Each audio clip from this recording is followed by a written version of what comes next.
Welcome to a Council of Black Belts. I'm Shihan Scotty Phillips. I hold the current ranking of 8th Dan, and I'm Nidai Soki, second generation head of family of Ida Jiu-Jitsu. And I will be the moderator of this episode entitled Friendship. What is a Council of Black Belts? It is simply what the name implies, a group of black belts from various martial arts styles coming together to openly discuss various topics in and around the martial arts. In addition, it is an open and honest discussion not only in martial arts studies and or instruction, but how to incorporate the martial arts into one's daily life.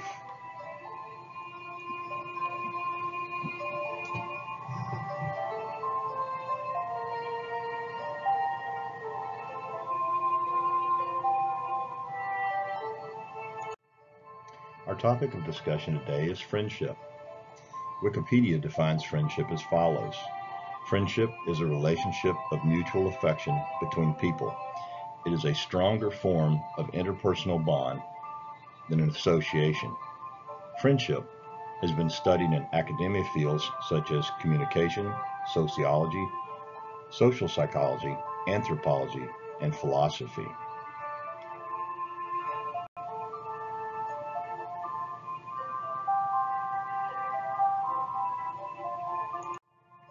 The following on friendship comes from the World Martial Arts Congress, the Guardian Manual, Lessons in Martial Arts Leadership, the character traits, the roots of martial arts.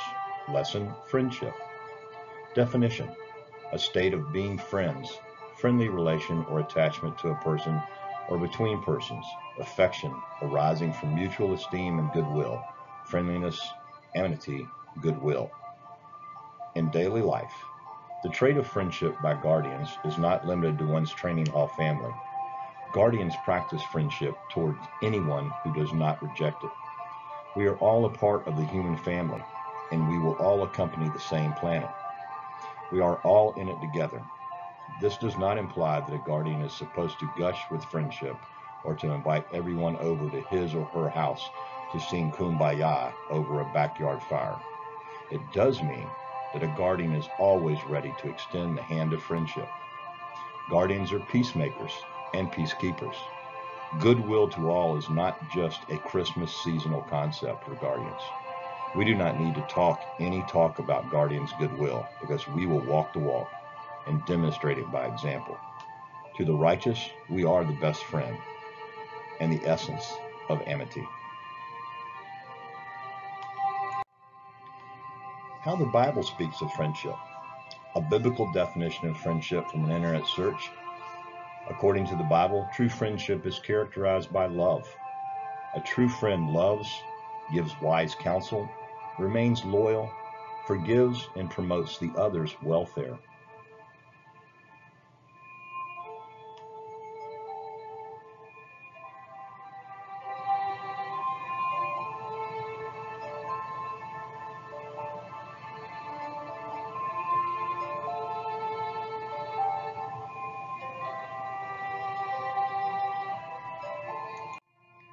Friendship in the Japanese culture. Tomodachi is a Japanese word that translates as a noun in the singular form friend or plural form friends. Although it's important to know that using the word friend or friendship in spoken Japanese is not the same as in spoken English. The Japanese do not typically speak of someone as a friend, but more of a third-person relationship, and a friend is spoken to kindly in conversation as an example of friendship rather than directly referring to the individual as a friend. Still, the Japanese culture has a strong reference to honor and loyalty, which are all hallmarks of good friendship. Perhaps the history of Soku, locked country, during the Edo period from 1603 to 1868, Japanese isolationist foreign policy might explain this difference in speaking of friends. During a 214-year period, relations and trade between Japan and other countries were severely limited, and nearly all foreign nations were barred from entering Japan, with common Japanese people were prohibited from leaving the country.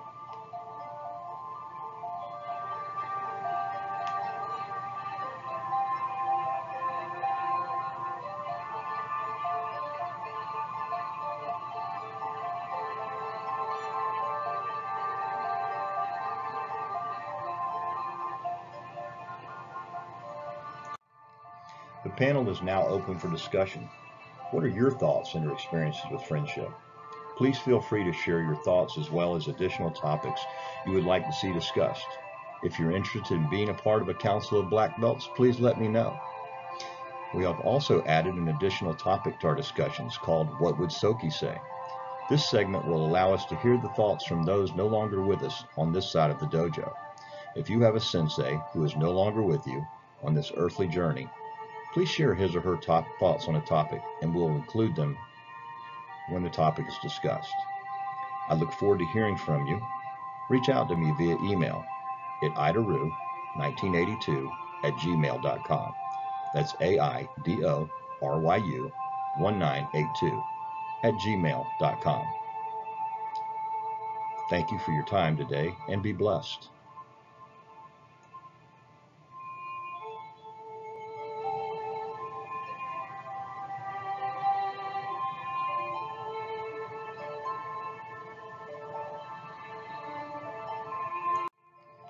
Grandmaster Richard Hackworth shares his thoughts with us on friendship. Grandmaster Hackworth shares, looking back at my life and my involvement with various aspects of martial arts, one thing has been constant.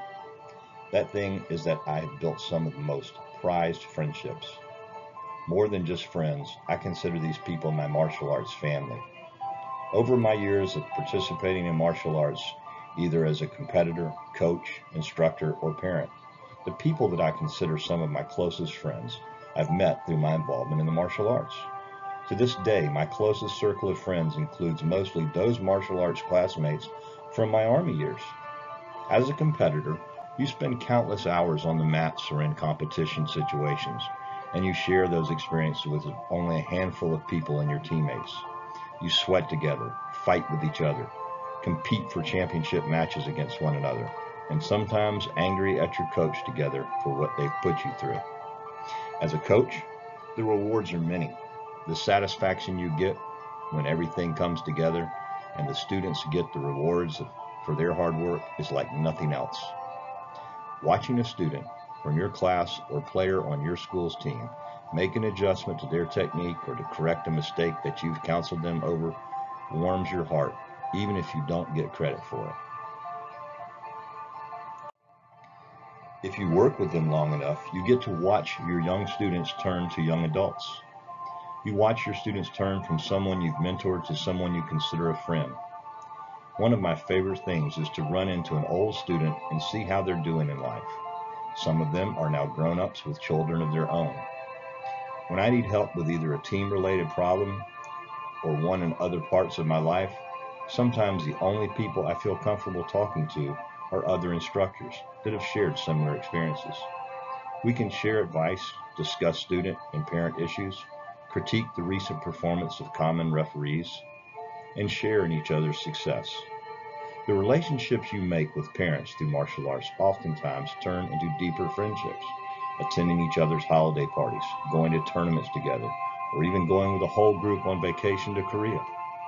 The amount of time that we all spend together when traveling to tournaments, sitting in the bleachers between matches, or even winding down by the hotel pool help us to identify similar qualities and interests in each other that help to form and strengthen those friendships.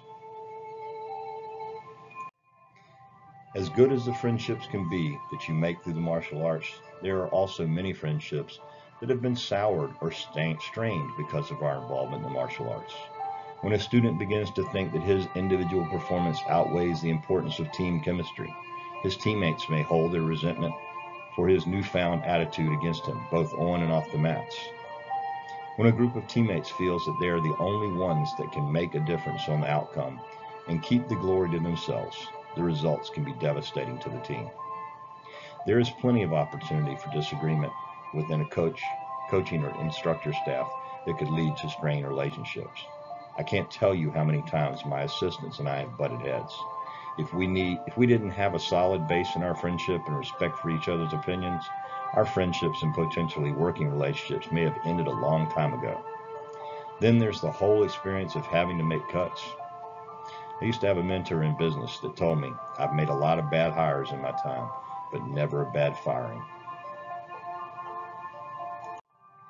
The same could be said for selecting the competitors of your martial arts school's team. Except for the fact that you're dealing with children and the effect of your selection will have on their lives.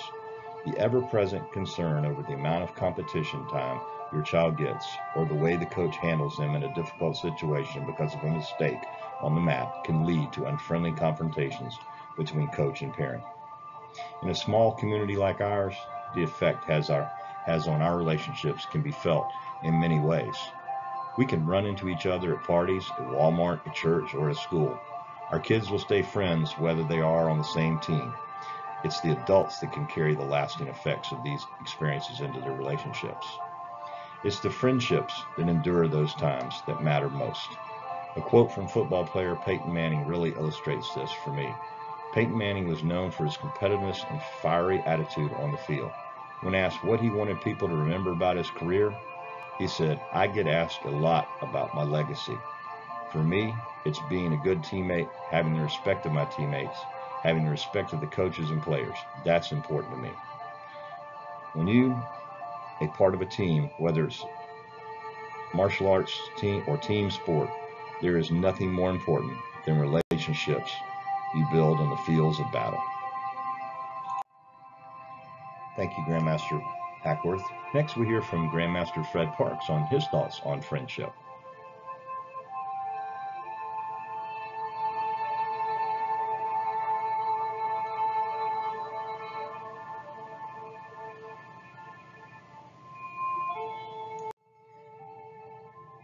Master Parks shares his thoughts on friendship.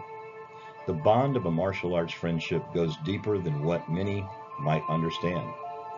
For those of us in the traditional martial arts, we follow a warrior's code. We hold ourselves to a higher standard in all areas of our lives, which also includes our friendships. Martial arts friendships are a unique breed of relationships, regardless of the style of martial art that you are a practitioner. And many will vouch for making unforgettable friendships while actively training. Friendships in the martial arts are all long-term relationships which can last a lifetime.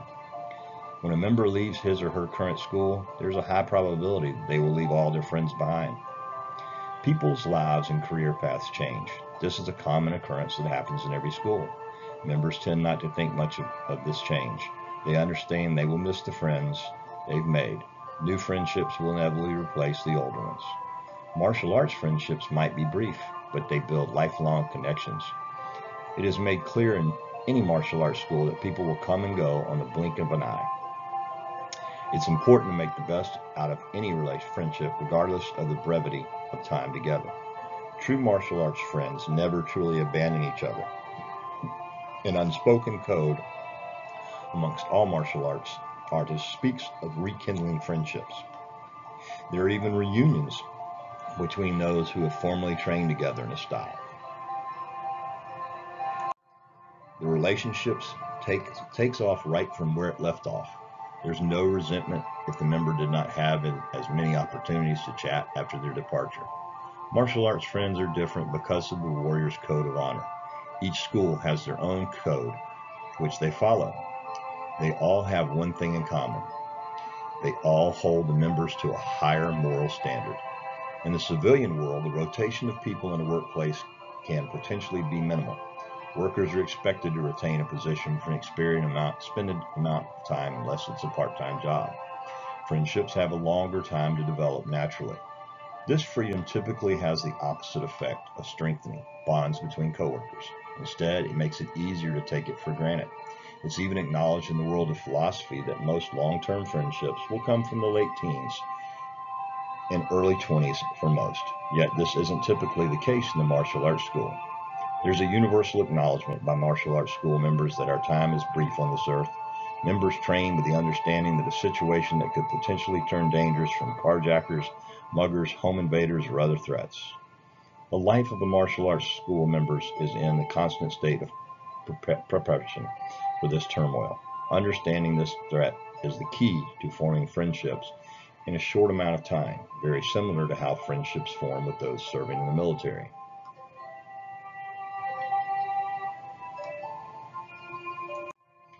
Individuals serving in the military all struggle together and form a connection at an accelerated rate. This connection can make any situation incredibly bearable, and having a battle buddy to accompany them in the worst of times is huge relief. Not everyone follows a warrior's code. However, it's important to recognize that not every member will follow this code. There are still loners in the martial arts schools. Making friendships is not the top priority on a person's list. A few members recognize that creating strong friendships can lead to suffering when the lives of their friends are lost. It is even more painful when a close friend loses their life. Life isn't easy, but the friendships made in the martial arts are some of the most sincere and long-lasting in the world.